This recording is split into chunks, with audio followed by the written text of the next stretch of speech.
Charlie's Angels. Hey y'all, my name is Sarah. I make videos about movies, and today we're gonna talk about this Charlie's Angels remake. So if you don't know who the Angels are, they fight crime. Basically, they work for a private investigator named Charlie, and they're given assignments, and they are the most ridiculous kinds of action-packed assignments that you could imagine. There have been 2 TV shows, 2 different series, and 2 other movies, which are iconic and you may have heard of. And then we have this. In this movie, they are hired to protect a scientist because she has created a piece of technology that can be programmed to kill. So one of the first things I noticed is that, yes, they got guns in this movie. In the other movies, they didn't carry guns, they didn't use guns.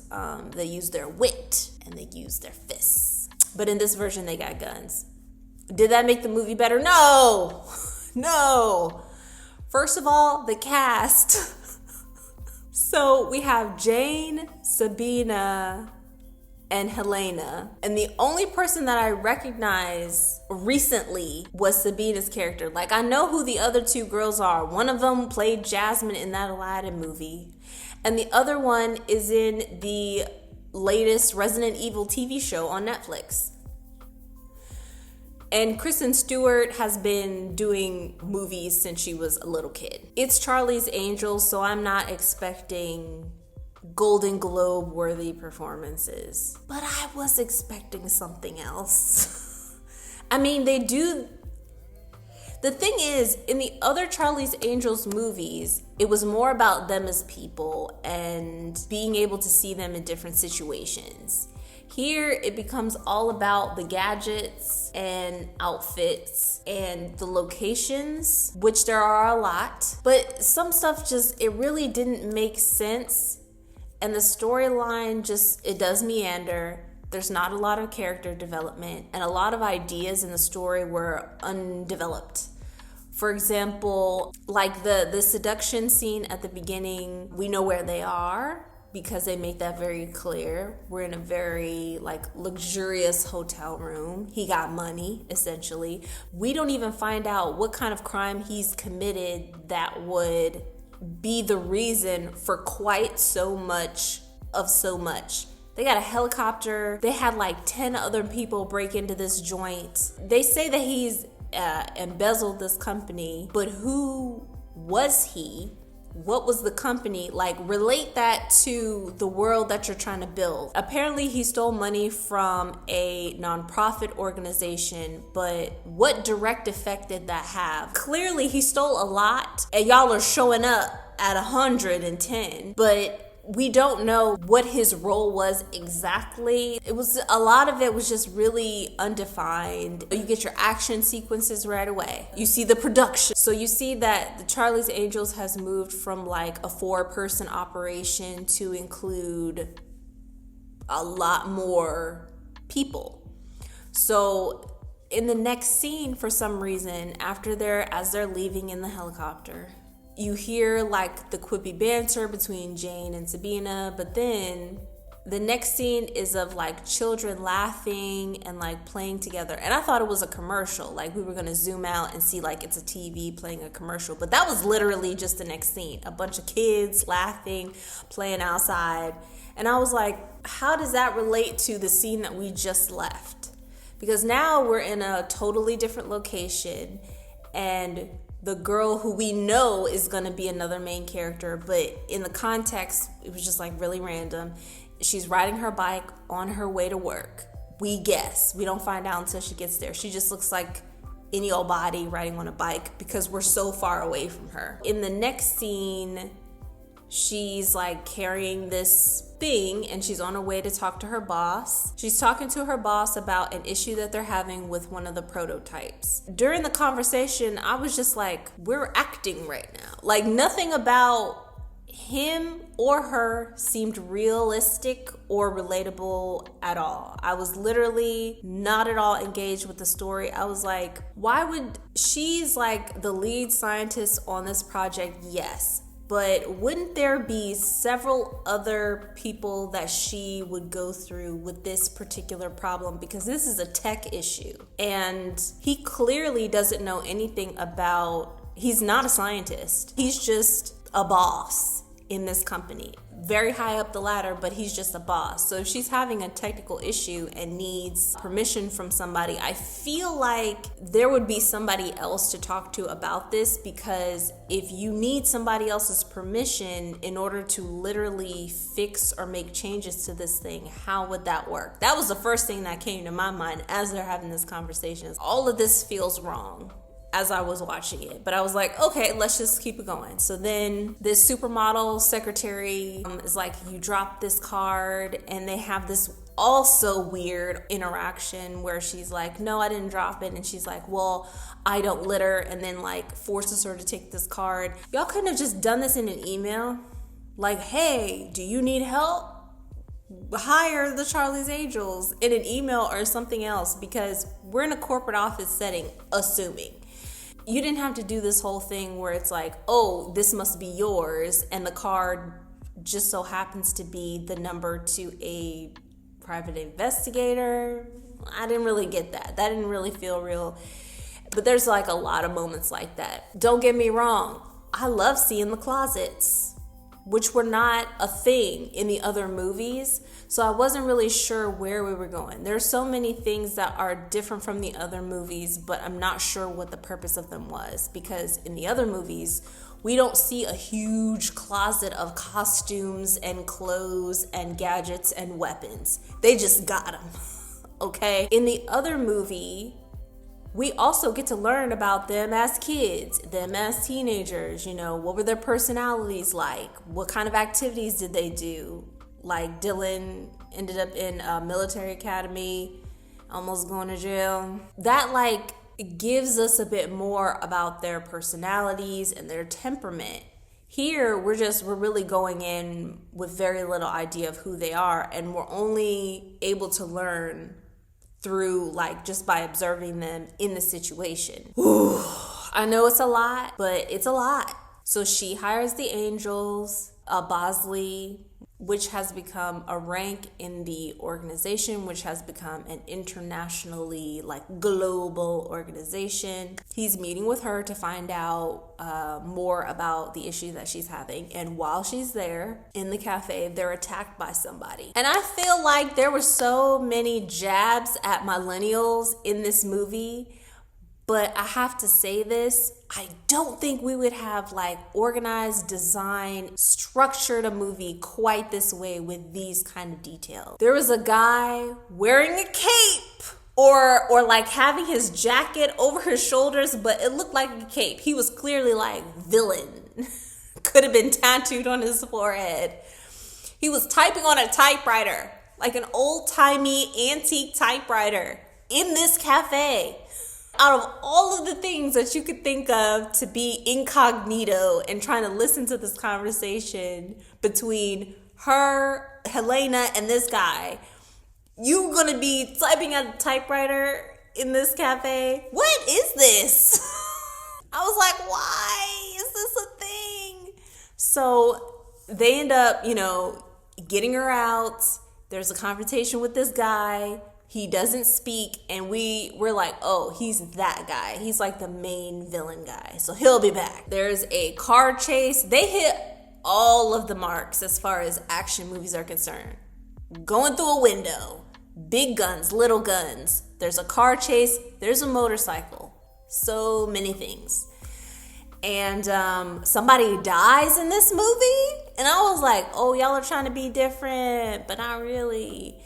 First of all, yes, he got shot, but he didn't have to die. Y'all made him dead. That made me mad. I was like, yes, he got shot, but it wasn't like he got shot in the head. But when they got pushed into the river, it was like, oh, well, he's dead. Also, Helena losing that thing, I was so mad. I was like, you're supposed to be smart. What are you doing? First of all, walking around with it all loose, willy-nilly. I'd have put that in a Ziploc bag, put that bag in another bag, and put that bag in another bag. You know what I'm talking about? You work for a multi-billion-dollar corporation.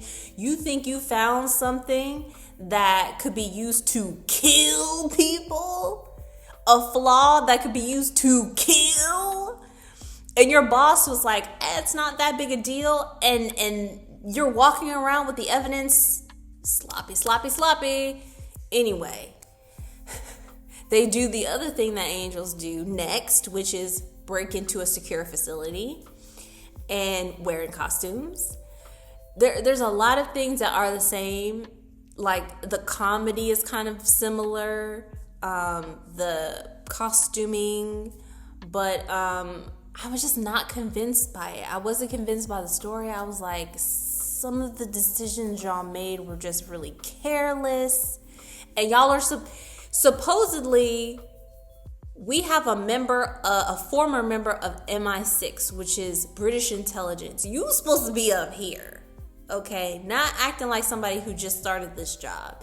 Sabina is a mess and she has skills, but also I'm trying to figure out why she's here. Because she just wants to be, did she pay her way in? I'm very curious to know. Like, was it this or jail? Like, how did she end up there? Because what I'm seeing, not great. I did like Elizabeth Banks' character. I didn't like how many times they refer to her age, because I felt like that's irrelevant. Do you think when Bill Murray was playing Bosley in that first Charlie's Angels movie that they were talking about his age? No. Was Bernie Mac's random self showed up in the second movie? Do y'all think they were talking about his age? No. It was totally out of tone with what was going on. Okay?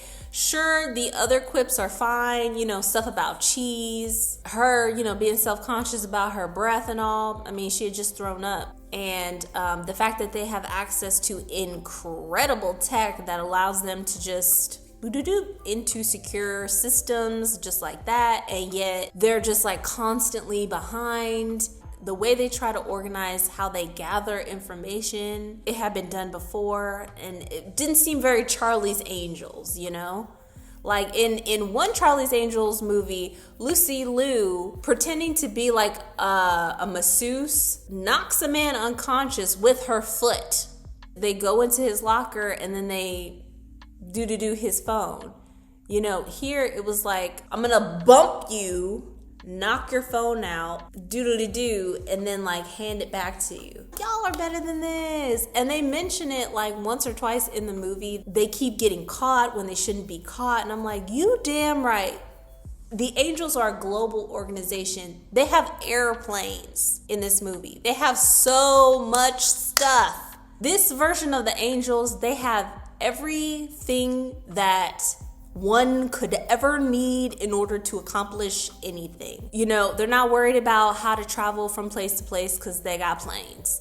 They're not worried about like needing a place to stay because they have safe houses all over the world. That bugged me too, though, because if you have unlimited resources and access to everything that you would ever need, including people to support like whatever the move would be, what is the story here? If you have everything that you need, including an unlimited supply of people like staff, then what is the story here? Because part of the great thing about the Angels was that they made do with what they had. And a lot of times they were like outpositioned and they had to figure things out on the spot with limited resources. And in this case, y'all have all the resources. Not really the Angels so much. They've become like every other agency to me. And therein lied the twist in the story.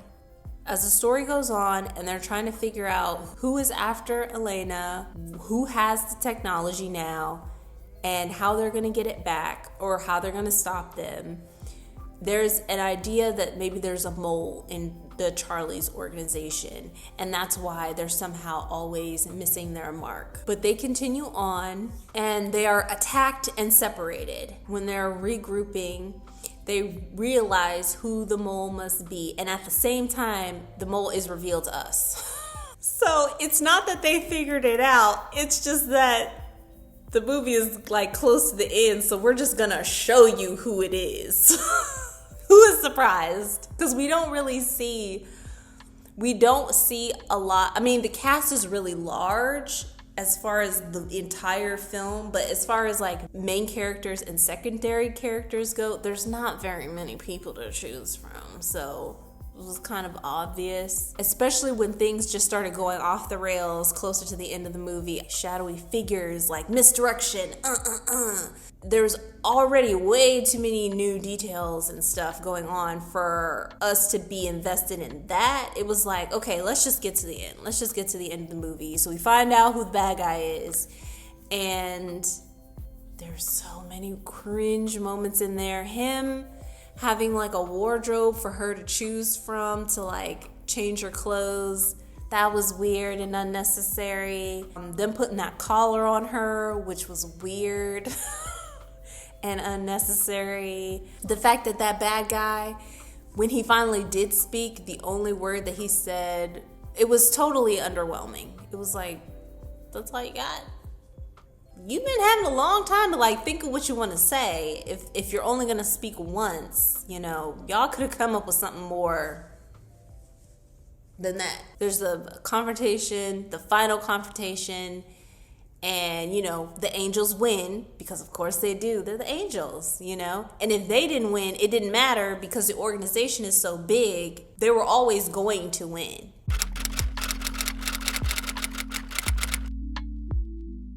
So some really funny moments, some really unexpected moments. I liked the little dance, the choreography dance that they did, which was very short.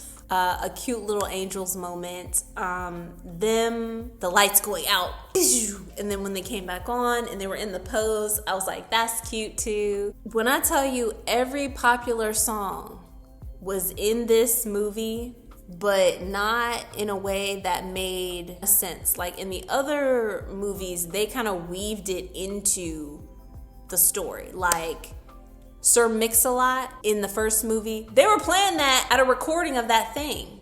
So it made sense that they would play that song. They were in the car with the radio playing when they went through the drive-thru. So it made sense for them to play that song. Here, it's just songs that play in the background. And I was kind of underwhelmed. I was waiting for them to pick like an anthem song, but instead we got this like breathy Ariana Grande song. No other songs between like when the movie was made and like before that y'all could like work into this that would be more like iconic in connection with the scene instead of just something that like plays in the background while they do things. That whole sequence when they're coming through the drive-thru is iconic. I can't think of a single scene in this version that, in combination with the sound design and all of that, and even the costume, that created like a really creative moment. Like even Bill Murray in that fat suit thing, him and Tim Curry in those fat suits at that incredibly ridiculous party fighting, that was so silly, but iconic, and is not one that you would soon forget. So would I recommend it? Sure. I would give it a 2 out of 5. They're trying to do way too much. They're trying to like make their mark. Even though Charlie's Angels is a franchise, there is so much to like pull from and to develop, and they really didn't. They kind of went in the opposite direction and made it all glitter, sequins, and like karate moves. We missed out on the moments that made Charlie's Angels relevant to us when they came out in the early 2000s. The organization could have been a bit better. It's Charlie's Angels, so the potential is always there. Overall, I'd give it a 2 out of 5. I would recommend it. It's got some great poppy songs. It's got that action, a little adventure, sure. But you guys let me know what you thought about it, if you've seen it or if you haven't seen it. If you love the first 2 movies from the early 2000s, we can talk about it because they're some of my favorite movies that I've enjoyed and that I've rewatched over the years. So let me know what you guys think. Thank you so much for spending your time here with me today. I really appreciate it, and I'll see you guys next time.